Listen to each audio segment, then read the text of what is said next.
আবারও স্বাগত ২১ বিজনেস, সঙ্গে আছি হিরো জুম্মান। প্রতি কেজির দাম ১৫০ টাকায় ওঠার পর পেঁয়াজ আমদানি অনুমতি দেওয়ার সিদ্ধান্ত নিয়েছে সরকার। এতে দেশের পেঁয়াজের বাজারে স্বস্তি ফিরবে বলে আশা করা হচ্ছে। অন্যদিকে ভারতীয় পেঁয়াজ চাষিদের জন্যও এটি দারুণ খবর। সরকারি সিদ্ধান্ত অনুযায়ী প্রতিদিন ৫০টি করে আইপি বা আমদানি অনুমতি ইস্যু করা হবে।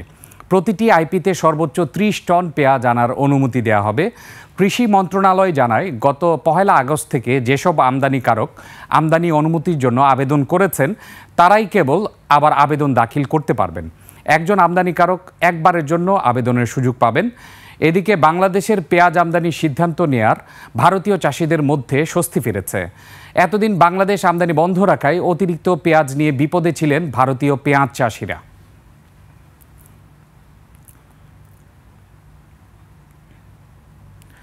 নতুন পেঁয়াজ বাজারে এলেও গত দুদিনে প্রতি কেজিতে দাম বেড়েছে ৪০ টাকা। আড়তদাররা বলছেন, চাহিদার চেয়ে পেঁয়াজ বাজারে কম থাকায় বেড়েছে দাম। তবে হঠাৎ করে পেঁয়াজের এমন মূল্য বৃদ্ধিতে ক্ষুব্ধ ক্রেতারা। এদিকে নতুন পেঁয়াজ ওঠায় পাবনা ও ফরিদপুরে পেঁয়াজের সর্বোচ্চ দাম ১১০ টাকা। বিস্তারিত হাকিম মাহির রিপোর্টে। গত সপ্তাহ ছিল ৫১০ টাকা, তো এখন মানে ২ দিনে দেখা যায় যে এটা ডবল হয়ে গেছে। কাঁচামালের ঊর্ধ্বগতি দাম বাড়তেছে দিন দিন, আমাদের সাধারণ মানুষের তো জীবন নির্ভর হয়ে পড়ছে। মজুত করে গড় ভরতেছে, বইরা বইরা মনে করতেছে যে এটা ওই কয়দিন পরে সারুম। ১৫০ থেকে ১৬০ টাকা কেজিতে পেঁয়াজ কিনে ক্ষুব্ধ ক্রেতারা। সিন্ডিকেটের কারসাজি ও বাজার তদারকির অভাবকে দায়ী করছেন তারা। খুচরা বিক্রেতাদের দাবি, কেজি প্রতি ৫ থেকে ১০ টাকা লাভ রেখে বিক্রি করছেন তারা। আমি কিনছি ১৪০, বেশি ১৪০-৫০। যারা ব্যবসা করে বড় বড় আড়তদার, যারা তারা সিন্ডিকেট করে দাম বাড়াই দিয়েছে। আমরা গত রাত্রে ১৫০ কেজি পাইকারি কিনে আনছি, ওই জন্য আমরা ১৬০ টাকা বেশি। যদি পরে মাল ঢুকে তো আবার কারের মধ্যে উঠানামা করে। এদিকে পেঁয়াজের মোকাম খেত পাবনা ও ফরিদপুরে ২০ থেকে ৩০ টাকা কমেছে পেঁয়াজের দাম। নতুন পেঁয়াজ বাজারে আসায় দাম আর বাড়বে না বলেও মনে করছেন তারা। এখন নতুন পেঁয়াজ উঠেছে, তবে উঠে সুমের পাইনি। এই সপ্তাহ খানেক গেলে আমদানি হয়ে গেলে এখন দাম কমে যাবে। আমাকে ওটা হলো মুড়ি কাটা, ওটা হলো আলি পেঁয়াজ। আলি পেঁয়াজ ২৮০০-২৯০০ টাকা মন, আর আমাকে ৩৩০০-৩৪০০ টাকা বর্তমান দিচ্ছে। রাজধানীর আড়তদারদের দাবি, সরবরাহের তুলনায় ক্রেতা বেশি, তাই দাম বাড়ছে। হাটে আমাদের পেঁয়াজের আমদানি হয় ধরেন ১০০ বস্তা, আমাদের লাগবে হলো ৫০০ বস্তা। তখন ওই যে যার যার পাদাবাদিতে দাম বাইরে অটোমেটিক বাইরে যাচ্ছে। মাল হলো কৃষকের হাতে, কৃষকের যদি বাজারের মাল না থাকে তাহলে কিভাবে আনবো? প্রতি বছর একই সময়ে বাড়ে পেঁয়াজের দাম। বাজার তদারকি না করলে পেঁয়াজের দাম আরও বাড়ার আশঙ্কা ভোক্তাদের। হাকিম মাহি, ২১ টেলিভিশন, ঢাকা। নীলফামারীর পঞ্চপুকুরে অর্গানিক পদ্ধতিতে চাষ হচ্ছে মাল্টা। কৃষি উদ্যোক্তা মনিরুজ্জামান রাজু নিজের জ্ঞান ও পরিশ্রমকে কাজে লাগিয়ে উদ্ভাবন করেছেন নতুন জাতের মাল্টা। রসালো ও সুস্বাদু হওয়ায় এই জাত স্থানীয়ভাবে ব্যাপক সাড়া ফেলেছে, যাচ্ছে দেশের বিভিন্ন প্রান্তেও। নীলফামারী প্রতিনিধি নূর আলম বাবুর তথ্য ও ছবিতে ডেস্ক রিপোর্ট।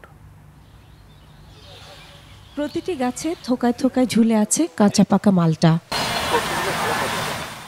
নীলফামারীর ঝাড়পাড়ার তরুণ কৃষি উদ্যোক্তা মনিরুজ্জামান রাজু কৃষি ডিপ্লোমা শেষ করে সরকারি চাকরির জন্য না ঘুরে নিজের জ্ঞানকে কাজে লাগিয়ে স্বনির্ভরতার পথ বেছে নেন। নিজের ২ একর ও অন্যের ৩ একর জমি লিজ নিয়ে শুরু করেন মাল্টা চাষ। প্রথম দিকে অনেক চ্যালেঞ্জ এলেও হাল ছাড়েন না এই তরুণ উদ্যোক্তা। সকল ধরনের মাল্টা কমলার চারা উৎপাদন করতেছি আমি। গত বছর আমি মালটা বিক্রি করছি বাগান থেকে ১৫ থেকে ১৬ লক্ষ টাকা। এবছর আশা করতেছি ২০ থেকে ২৫ লক্ষ টাকার মালটা বিক্রি করতে পারবো। নিজস্ব গবেষণায় উদ্ভাবন করেছেন নতুন জাত রাজু মাল্টা ১। রসালো, সুস্বাদু ও রোগ প্রতিরোধী এই জাত স্থানীয়ভাবে ব্যাপক সাড়া ফেলেছে। নিজেই উৎপাদন করেছেন মানসম্মত চারা, যা পাঠানো হচ্ছে দেশের বিভিন্ন প্রান্তে। ১১টা জাতের মালটা চাষাবাদ হচ্ছে। এর পাশাপাশি আমার একটা বিখ্যাত জাত আছে, সেটা হলো আমার নামের নামকরণ রাজু মাল্টা ১। এটা খুবই ফলনদায়ী যে গাছটা, এটাই হলো রাজু মাল্টা ১। মালটার পাশাপাশি এখানে চাষ হচ্ছে কমলা ও আঙ্গুর। এই বাগান ঘিরে কর্মসংস্থান হয়েছে 10 থেকে 12 জন বেকার যুবকের।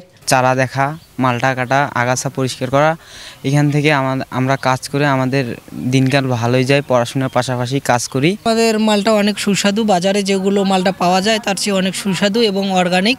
রাজুর উদ্যোগে বদলে গেছে এলাকার অর্থনীতি। তার বাগান দেখতে আসছেন দেশের নানা প্রান্তের কৃষক, উদ্যোক্তা আর কৃষি কর্মকর্তারা।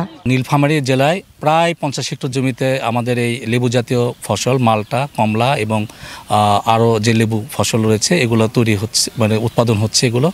এবং আমরা দেখেছি যে কৃষকদের মুখে চোখে একটা হাসির ঝিলিক রয়েছে। আমরা তাকে কারিগরি পরামর্শ দিচ্ছি এবং আমরা পার্টনার প্রকল্প থেকে এখানে ড্রিপ ইরিগেশন করার প্রস্তাবনা দিয়েছি যাতে তার সেচ ব্যবস্থা সহজ হয়।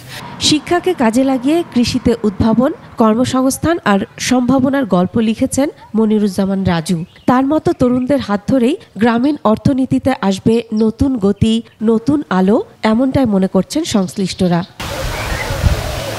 Masum আলিসা, desk report, 21 television. কক্সবাজারে টেকনাফে জালে ধরা পড়েছে 15 মণ ওজনের শাপলা পাতা মাছ। সাগরে মাছ ধরতে গিয়ে জালে আটকা পড়ে বিশাল মাছটি। ওজন বেশি হওয়ায় নৌকায় তোলা সম্ভব হয়নি। পরে অন্য জেলেদের সহায়তায় রশি বেঁধে তীরে আনা হয়। এই দৃশ্য দেখতে সাবরাং ভেইল ফিশিং ঘাটে ভিড় করেন স্থানীয় মানুষ ও পর্যটকরা। ব্যবসায়ীরা বলছেন, রাখাইন সম্প্রদায়ের কাছে মাছটির চাহিদা বেশি।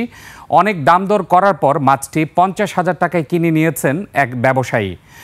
টেকনাফ মৎস্য কর্মকর্তা জানান, সিং সোয়াইং মূলত গভীর সাগরের মাছ, স্থানীয়ভাবে পাতা হাঙ্গর বা শাপলা পাতা নামেও পরিচিত।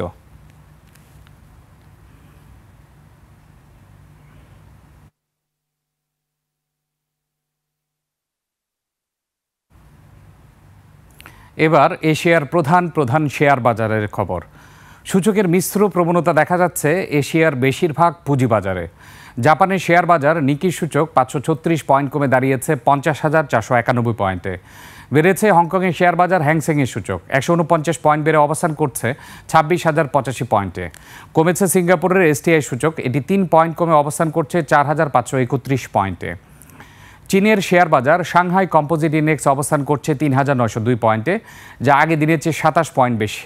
বোম্বে সেন্সেক্স 30 ইন্ডেক্সকে দেখা যাচ্ছে ঊর্ধ্বমুখী প্রবণতায়।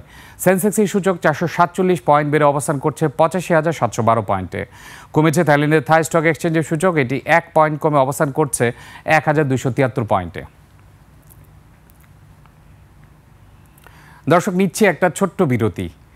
বিরতির পর তৈরি পোশাক শিল্প খাত ও রপ্তানি পরিস্থিতি নিয়ে আমরা কথা বলবো বিজিএমইএ এর পরিচালক ফয়সাল সামাদের সঙ্গে। ততক্ষণ আমাদের সঙ্গেই থাকুন।